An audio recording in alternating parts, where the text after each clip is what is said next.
महाराज की भक्तजनों, आपको देखा था मुझे कंजूस की बात याद आ रही। कंजूस सेठ जी थे, डूब रहे थे और कहते हैं बचाओ बचाओ बचाओ। तो नगर के लोग बोलते हैं हाथ दीजिए, नहीं दे रहे। एक महात्मा जी निकले, कहते क्या हो गया यहाँ पर इतनी भीड़ क्यों है? कहते कि अपने वही सेठ जी वो पानी में गिर गए हैं, बचाओ बचाओ कह रहे, हम हाथ देते हैं। हम कहते हैं हाथ दीजिए देते नहीं। वो कहते हैं आपको पता है ना सेठ जी कंजूस है, देते नहीं लेते। तो बोलो सेठ जी हाथ ले लो। उन्होंने कहा सेठ जी हाथ ले लो। सेठ जी ने हाथ दिया, बाहर आ गए।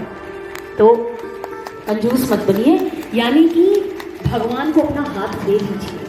ये कथा इसी रूप में आई है, कथा की त्रिवेणी, कथा का ये प्रयागराज, ये कुंभ।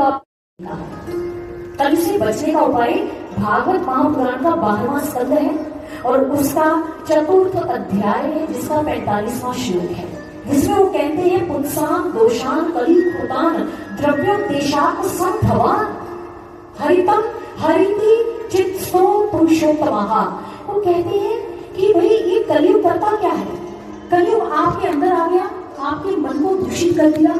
अब वो दूषित व्यक्ति जिसके विचार ही गलत हो गए, जो अन्याय करता है, अधर्म करता है, उसके मन को ही जब उसने पकड़ लिया, मन को दूषित किया, और वो व्यक्ति जहां जाएगा वो स्थान भी दूषित होगा, वो वस्तु भी दूषित हो जाएगी, क्योंकि उसने मन को पकड़ रखा है। अब उस व्यक्ति का तो दोष नहीं है, क्योंकि तो कलयुग की पकड़ में आया हुआ है।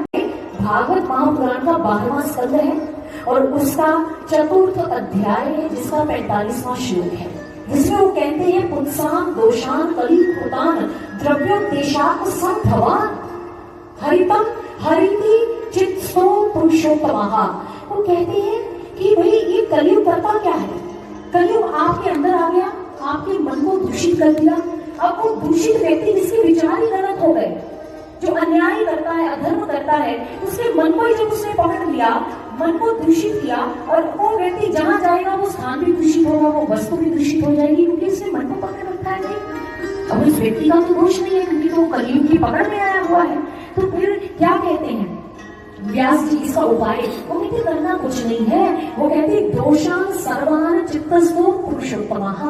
ये सभी दोष कलयुग के समाप्त हो सकते हैं अगर मन के अंदर बैठे उस भगवान का तुम दर्शन कर लोगे, पुरुषोत्तम नारायण का साक्षात्कार कर लोगे, यानी उनकी डायरेक्ट परसेप्शन को प्राप्त कर लोगे। तो फिर कलयुग तुम्हारे मन को चंचल नहीं कर पाएगा, कलयुग की माया में तुम्हें भ्रमित नहीं कर पाएगा।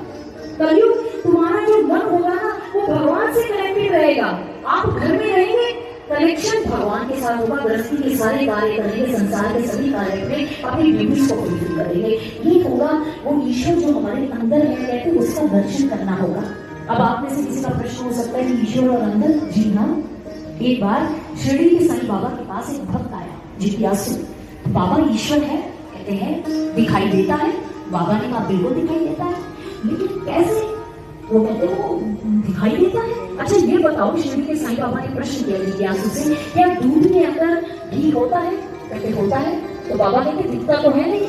वो व्यक्ति कहता है कि पहले उसे जामुन लगाएंगे, दही बनाएंगे, दही को पिरोएंगे, फिर तो मक्खन आएगा। वो कहते हैं युक्ति का प्रयोग किया ना तुमने इस चीज के लिए। हो कहते बिल्कुल। वो कहते ऐसे वो ईश्वर जो कण कण में है, तुम्हारे अंदर भी है, मैं तुम्हें को ब्रह्म ज्ञान की युक्ति दूंगा, जिसके द्वारा वो तुम्हें दिख भी जाएगा, जो तुम्हारे अंदर है वो प्रकट हो जाएगा। अभी तो अप्रकट है। अब हम चलते हैं रामचरितमानस की ओर। गोस्वामी तुलसीदास जी क्या कहते हैं? वो कहते अस्प्रभु हृदय अचत अविकारी सकल जीव जगत दीन दुखाई। वो ईश्वर सभी के अंदर है, सभी के अंदर है वो ईश्वर। लेकिन ये संत कह रहे हैं उच्च कोटि के संत तुलसीदास जी, लेकिन वो अप्रकट है। प्रकट नहीं, इसमें लाभ नहीं मिल रहा है। अप्रकट है कैसे? अब मान लीजिए सर्दी है, कोई कपास का ढेर आपके आगे लगा दे, इसमें भी ऊनी वस्त्र निकाल ले, हम कहेंगे है मूर्ख, ये कैसे निकाले ऊनी के वस्त्र, ऊनी वस्त्र? इसके अंदर से सूती कपड़ा और कपड़े बनाने का एक ढंग होता है, वो बनेगा, एक प्रोसेस होगा, फिर उसे पहनेंगे तो सर्दी रुकेगी। अब कोई हीरा ले आए और कहे इसमें तुम्हारी मोटर गाड़ी बंगला सब कुछ है, हम कहेंगे नहीं, इसको धन के रूप में परिणत करवाएंगे इस हीरे को, फिर धन आएगा, धन से तो सारी चीजें खरीदेंगे ना, ठीक है ना? तो इसी प्रकार से तुलसीदास जी कहते हैं वो ईश्वर अंदर है, बाहर तो है लेकिन वो अंदर नहीं है भाई, लेकिन अप्रकट है, अभी प्रकट नहीं हुआ, ब्रह्म ज्ञान नहीं मिला, ऐसा गुरु नहीं मिला, इसलिए वो देखा नहीं, तो इसलिए अभी हम भटक रहे हैं, अब दुखी हो जाते हैं, कभी कभी बहुत जिंदगी से परेशान हो जाते हैं, परिवार के संबंधों से हम परेशान होते, स्ट्रेस एंजाइटी के अंदर आ जाते हैं, क्योंकि अभी वो प्रकट नहीं है। अब श्रीमद् भागवत गीता की ओर चलिए। श्री कृष्ण अर्जुन को कहते हैं, ईश्वर सर्वभूतानां हृदये अर्जुन तिष्ठति, मैं सभी भूत प्राणियों के अंदर विराजमान हूँ। कितनी बड़ी बात। अब देखिए, हम कोई भी धार्मिक कार्य करते हैं, आपकी दुकान का उद्घाटन करवाना है, घर का मुहूर्त करवाना है, कोई अच्छा शुभ काम करवाना है, तो वहां पर करने के लिए, हवन यज्ञ करने के लिए कलश रखा जाता है। रखा जाता है कि नहीं रखा जाता है?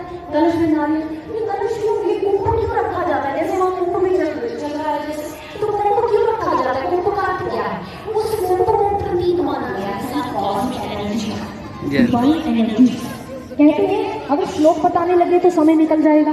ये कुंभ है, कुंभ के अग्रभाग में ब्रह्मा विष्णु महेश होते हैं, उसके अंदर 7 समुद्र होते हैं, उसके अंदर नदियों का जल होता है, उसके अंदर जितनी भी देवी देवता, जितनी ब्रह्मांडीय ऊर्जा, दिव्य ऊर्जा है, वो सारे अंश होते हैं। उस कलश की इसलिए पूजा की जाती है, इसलिए वो कुंभ रखा जाता है। सज्जनों, कथा से पहले कलश यात्रा निकाली जाती इसीलिए, और इसी बात को कुंभ को घट भी कहा जाता है। हमारे अंतःकरण का प्रतीक है वो कुंभ। और इस बात को कबीरदास जी ने कहा, वो कहते इस घट अंदर 7 समंदर, इसी में सज्जनहारा, इस घट अंदर 4 सितारे, इसी में मतलब तारा। उन्होंने बातें खत्म करते जैसे वो कलश में कहते सब कुछ है, तुम्हारे अंदर जो ये घट है इसमें भी भगवान है, 4 सितारे हैं, जो तुम प्रकृति में नजारे देखते हो सब तुम्हारे अंदर है। ये कबीर जी ने समझाया। जब किसी व्यक्ति की मृत्यु हो जाती है तो चिता होने से पहले एक रिचुअल किया जाता है।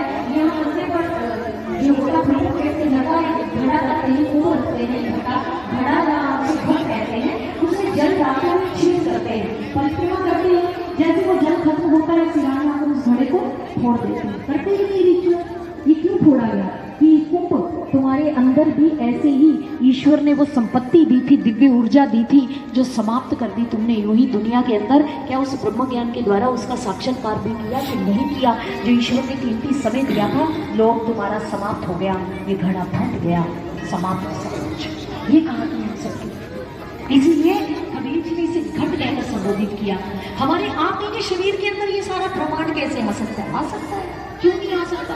अब देखिए, टेक्नोलॉजी की बुक में बात करिए, अगर टेक्निकल बात तो यही है, जैसे एक हार्ड ड्राइव होती है, एक पेन ड्राइव होती है, कितनी छोटी सी लगती है, सीमित सी आकार में, लेकिन उसके अंदर कितना डेटा जो आ जाता है, गीगाबाइट्स का डेटा उसमें हम सेव कर सकते हैं, स्टोर कर सकते हैं। लेकिन उसे कैसे करते हैं? बाइनरी फॉर्म में, सूक्ष्म रूप में, उसे हम डिजिटल फॉर्म में उस डेटा को उसमें स्टोर करते हैं, संग्रहित करते हैं। देखने में छोटी है, ठीक ऐसे देखने में ये मानव शरीर कितना छोटे आकार का लगता है, लेकिन इसके अंदर भगवान ने माइक्रोचिप लगाई है। अगर आपके पास वो ब्रह्म ज्ञान है, परफेक्ट मास्टर गुरु है, तो वो इस माइक्रोचिप को खोलते हैं और अंदर के नजारे जो बहुत प्रकट है वो प्रकट होने लग जाते हैं। सब हमारे अंदर है, सब कुछ हमारे भीतर है। रामकृष्ण परमहंस के पास व्यक्ति आया था, उसने कहा आप काली माँ की पूजा करते हैं और आप कहते हैं आप लोग कि काली माँ के 2 रूप में ब्रह्मांड समाये हैं, और काली माँ इतनी विशाल बड़ी